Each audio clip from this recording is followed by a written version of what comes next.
Bonjour à tous et merci de regarder RTI 1. Il est 10 h le moment du flash d'information.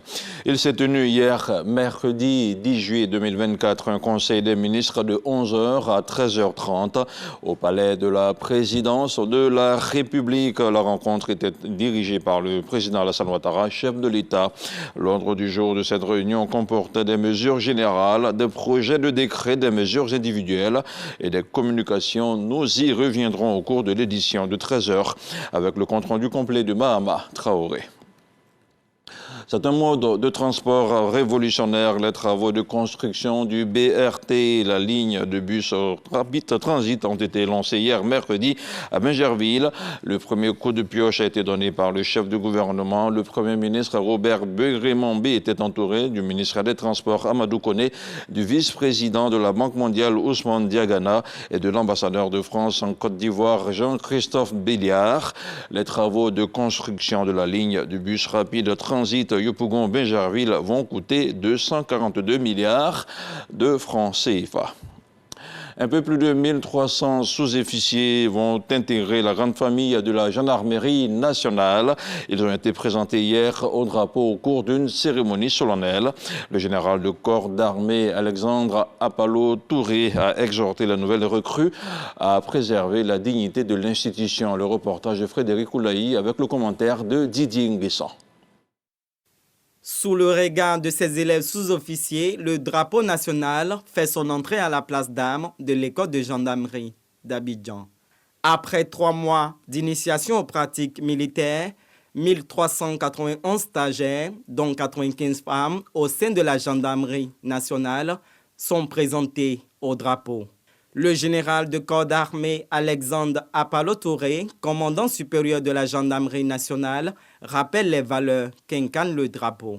Le drapeau tant vénéré de la République de Côte d'Ivoire. Cet emblème national tricolore nous impose une fidélité sans faille à la patrie et un respect rigoureux des lois républicaines sans aucune compromission.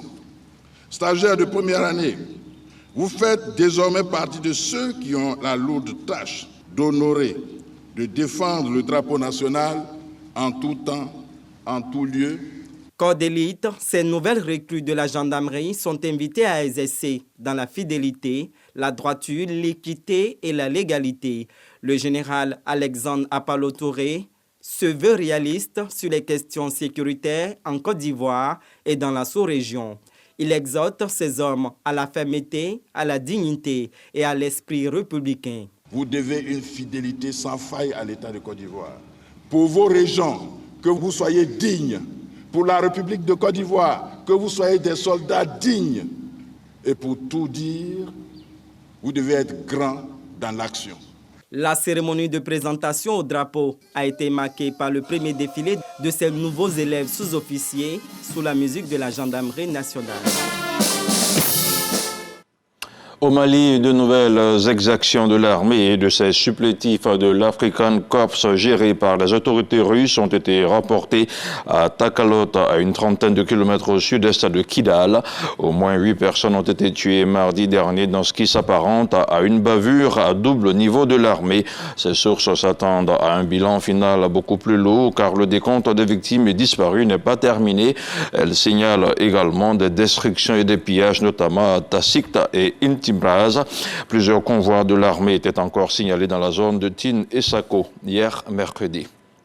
Et puis hors du continent africain, les pays de l'OTAN ont multiplié mercredi les gages d'un soutien renforcé à l'Ukraine. Au premier jour d'un sommet historique à Washington, un sommet marqué par des incertitudes politiques, notamment aux États-Unis. De son côté, la Russie sur le pied de guerre avec l'aide de la Chine, de la Corée du Nord et de l'Iran pour son industrie d'armement, a averti le président des États-Unis, Joe Biden, lors de ce sommet marquant les 75 ans d'existence de l'Alliance.